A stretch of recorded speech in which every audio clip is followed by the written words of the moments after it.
D'ailleurs, il déteste le sport. Il préfère s'enfermer des heures au cinéma à s'esquinter les yeux. Enchanté, mais tout cela ne répond pas à ma deuxième question. Laquelle? Est-ce que c'est toi, John Wayne, ou est-ce que c'est moi? Ah bon, bien sûr, ce n'est pas avec ça que tu vas gagner ta vie, quoi. Me voilà.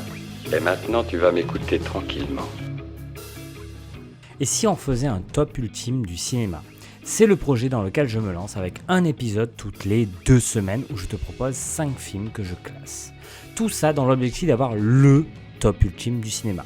Et cette semaine, nous avons droit au Monde Paysan, à un Serpent des Sables en chaussettes, à un cinéma 4DX avant l'heure, à une des affiches de films qui m'a le plus marqué alors que le film est nul, et à de la mafia japonaise plus proche des jeux vidéo Yakuza que d'une quelconque réalité. Mon père, c'était ton frère? Ouais. Ton petit frère? Ouais. Et donc le premier film, c'est Revenir, sortir en 2020 de Jessica Pallu, qui nous parle forcément du monde paysan. C'est la ferme où Thomas est né, c'est sa famille, son frère qui ne reviendra plus, sa mère qui est en train de l'imiter, et son père, avec qui rien n'a jamais été possible.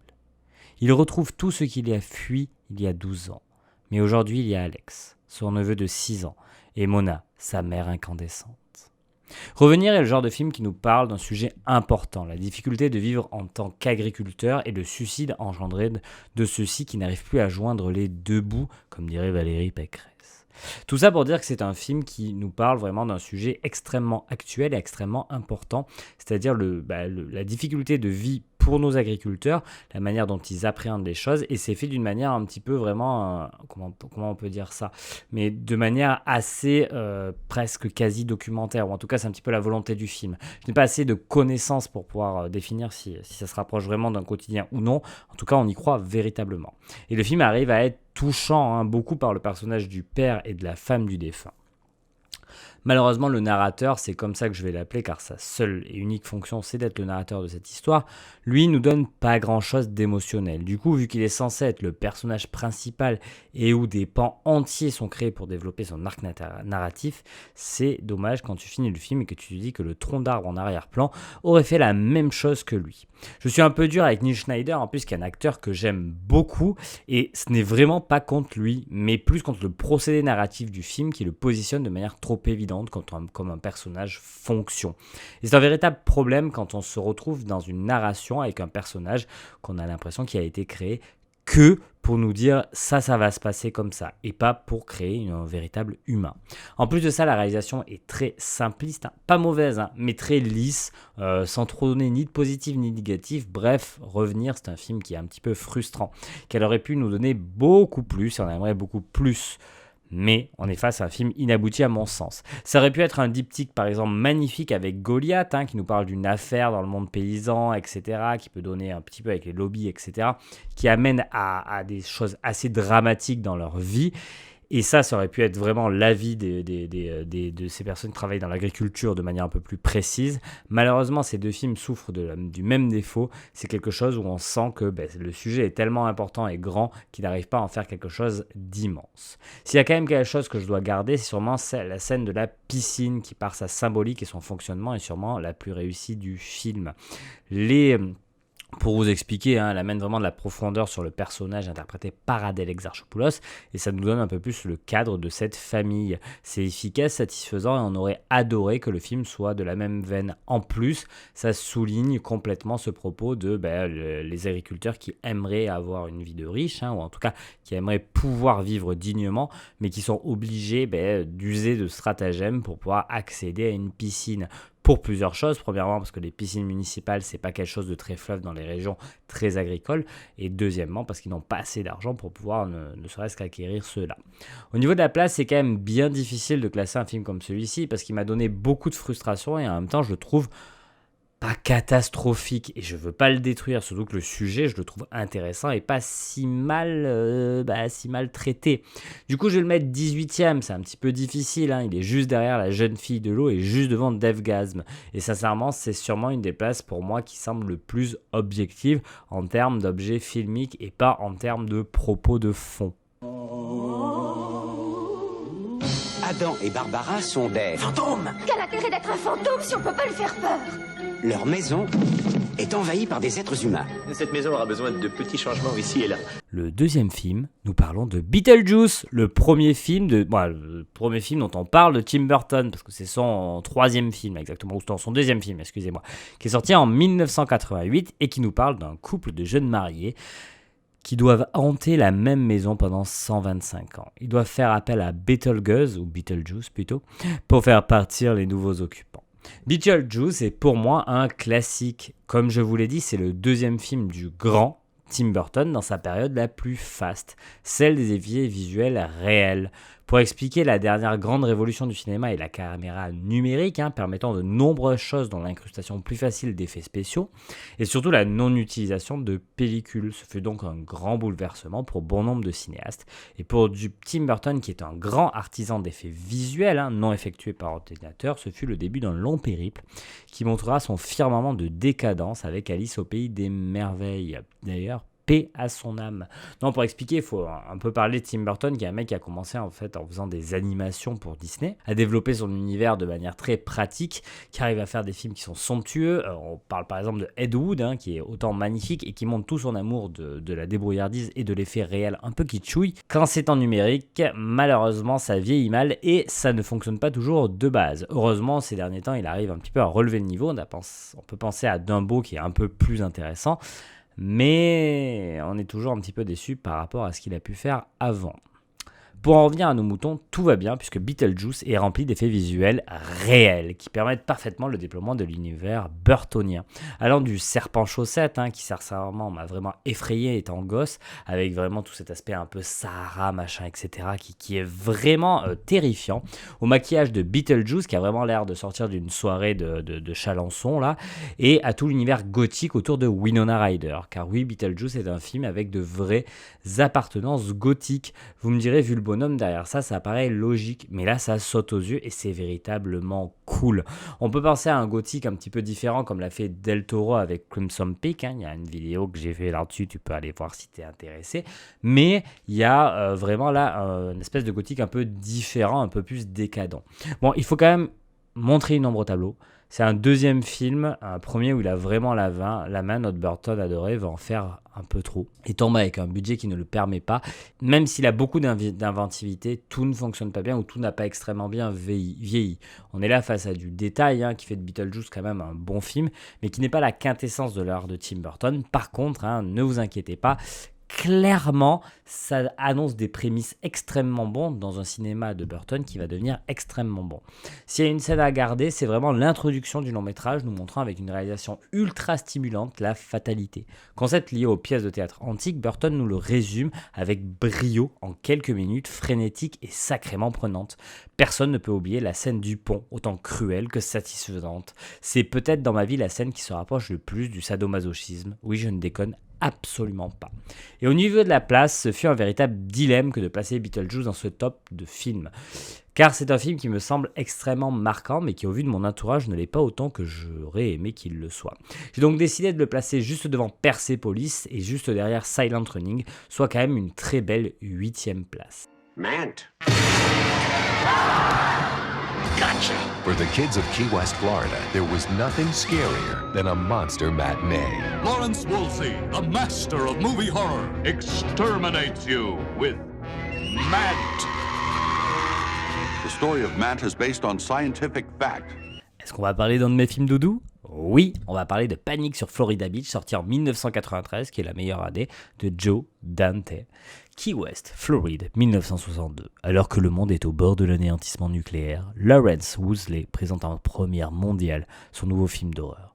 Les habitants de Key West, Gene et ses amis s'apprêtent à vivre un samedi après-midi qu'ils n'oublieront pas.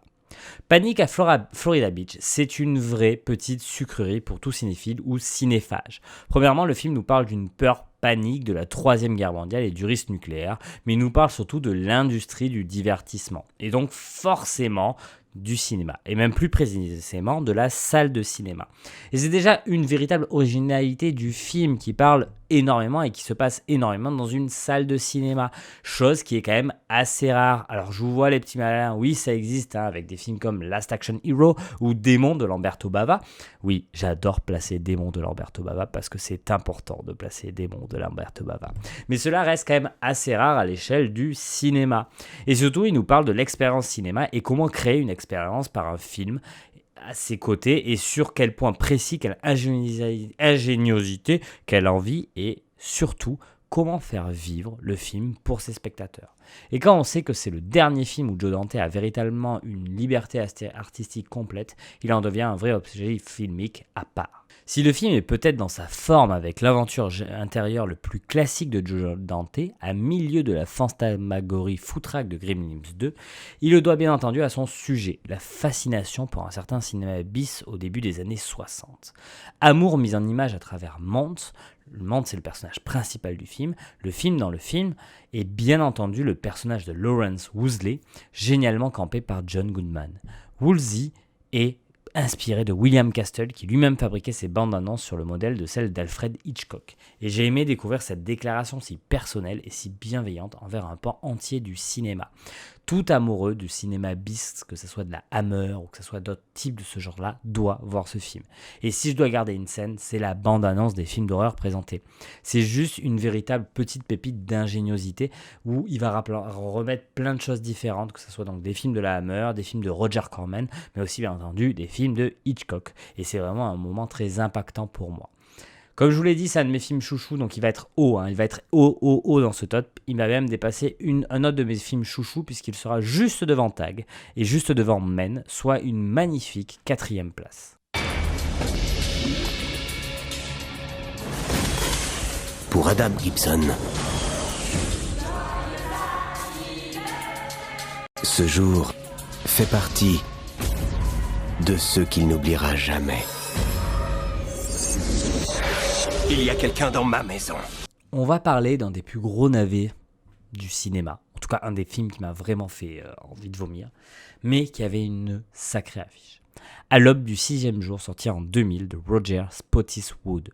À l'heure où la génétique a fait d'énormes progrès, éradiquant les maladies et mettant fin aux famines, le pilote d'hélicoptère Adam Gibson est quelque peu perplexe quant à l'évolution du monde. Il y a encore plus quand il découvre chez lui son clone en train de fêter son anniversaire avec sa famille. L'affiche de ce film est clairement l'une des meilleures choses à voir dedans. Schwarzenegger en gros plan avec un appareil qui mixe dentiste et ophtalmo et des codes informatiques sur un fond bleu. À 7 ans, quand le film est sorti, j'étais déjà conquis par la proposition. Puis vient le visionnage du film qui intervient facilement 10 ans plus tard. Puisque certes l'affiche en moi avait conquis clairement l'envie de voir ce film, mais pas vraiment celle de l'accorder à ma maman. Et elle, clairement, ça l'avait calmé de me laisser le voir. Et donc, à 17 ans, je me lance dans l'aube du 6e jour, et à l'aube du 6e jour est un sous Total Recall avec le même acteur, fait pour toutes les raisons du monde, sauf celle de faire un bon film. Et je pense sincèrement que je suis très dur, car le film fut une frustration d'enfance énorme, et que quand je l'ai trouvé, j'ai trouvé que c'était quand je l'ai vu, j'ai trouvé que c'était un véritable calvaire, un film ultra cuté, mal filmé, avec un sérieux qui sent aussi bon que l'intérieur de Nadine Morano. Oui, elle est gratuite celle-là, mais putain qu'est-ce qu'elle fait plaisir. Et du coup, oui, Schwarzy sauve le film de la noyade complètement, mais il n'en reste qu'à l'aube du 6e jour, c'est un quasi-étron film. Et la scène à garder, l'affiche, qui a certes pas vraiment bien vieilli, mais qui pour moi représentera toujours ce film trop cool que j'ai envie de voir. Le seul problème, c'est que ce film trop cool, et que je me suis maintes fois fait dans ma tête, était bien meilleur que celui que j'ai vu. Comme aurait pu dire Nougaro, l'écran noir de Mini Blanche semblait plus inspiré que Roger Spottiswoode. La place, au fond de mon bonne dame, c'est pire que Mr. and Mrs. Smith, mais un peu mieux que The Open House, 27e et avec un très grand sourire.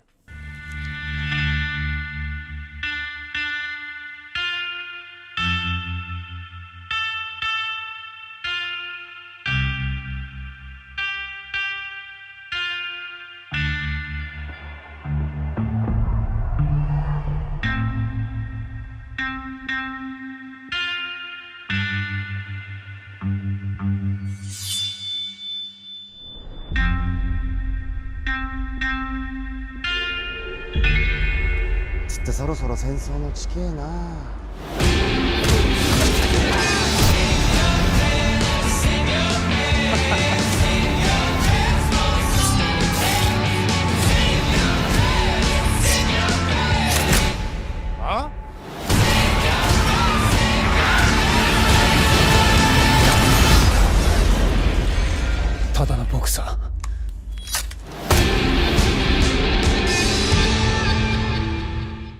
Pour finir ce top, on va parler du Japon et d'un réalisateur que j'aime beaucoup, Takeshi Miike, avec son film sorti en 2019, First Love, le dernier Yakuza. Tokyo, la nuit. Léo, un jeune boxeur, rencontre son premier amour, Monica, une toxicomane involontairement impliquée dans un trafic de drogue. Toute la nuit, un policier corrompu, un Yakuza, son ennemi juré, une tueuse envoyée par les triades chinoises, et bien d'autres encore vont les poursuivre. Takeshi Miike est de ces réalisateurs ultra prolixes. Et d'ailleurs, on en a déjà parlé dans cette chaîne, puisqu'on a parlé d'un de ses films assez incroyables. C'était la première vidéo de cette chaîne. Je t'invite à aller voir ça. Tu verras un film extrêmement intéressant. Et il est capable du meilleur comme du pire. Mais il arrive toujours à insuffler une chose dans ses films, une espèce de folie foutra qui défonce tout sur son passage. First Love est clairement de cela. Avec un scénario qui tient largement en haleine, mais qui a aussi le don de s'embourber dans tellement de choses différentes qu'il en devient compliqué à en suivre, mais toujours avec une envie tellement énorme de faire quelque chose de vivant que c'est intéressant. Et c'est là que le film s'embourbe légèrement. Il tente tellement de choses qu'il en rate forcément. On a vraiment l'impression d'être dans une montagne russe, alternant l'excellent et le moyen. Du coup, est-ce un bon film ? Oui, je ne peux pas dire le contraire. Le film se tient et est sacrément sympathique à suivre. Et est-ce qu'il est une œuvre marquante du cinéaste ? Là, par contre, la réponse est non. Et je te conseille de voir ma première vidéo où je parle d'Audition, qui, lui, est un film vraiment marquant du réalisateur. Il ne me reste au final que peu de choses du visionnage du film, et je pense que plus ça va avancer, moins il me restera de choses. C'est donc un vrai film du milieu, mais qui donnera du plaisir aux personnes aimant les films de gangsters ou les folies de Miike. Pour les autres, abstenez-vous, je pense que c'est mieux. La scène de rencontre, forcément, qui est incroyable dans le film, est très très importante à garder. On parle de Léo et Monica, c'est clairement foutraque, mais aussi sacrément impressionnant, énergisant, captivant, et qui nous donne un véritable aperçu de la maestria de son auteur, autant sur les points positifs que négatifs. Le positif, c'est qu'on est tout le temps en haleine devant cette scène. Le négatif, c'est qu'il se passe tellement de choses que des fois, on est légèrement perdu. Au niveau de la place, ça ne peut pas dépasser Top Gun, donc ça serait juste derrière et par conséquent juste devant 1941 de Spielberg, soit quand même une 16e place qui n'est pas affreux. Pour ce qui est du top d'aujourd'hui, on a quand même eu pas mal de bonnes choses. On va pouvoir avoir deux nouveaux films dans le top 10 avec Beetlejuice et Panic at Florida Beach. On a un petit peu aussi des films sur le milieu, First Love et Revenir, et un film vers le fond, À l'aube du 6e jour. Quand je regarde ça, je me dis que c'est peut-être le top avec les films le plus placés de manière homogène dans celui-ci depuis qu'on a commencé. Moi, je vais te dire à dans 2 semaines pour la suite de ce top. Et puis, écoute, en attendant, on mate des films. Mais pas à l'aube du 6e jour. Ça, il vaut mieux le faire dans sa tête. C'est déjà pleuré, c'est déjà pleuré. Oh, c'est agaçant à la fin.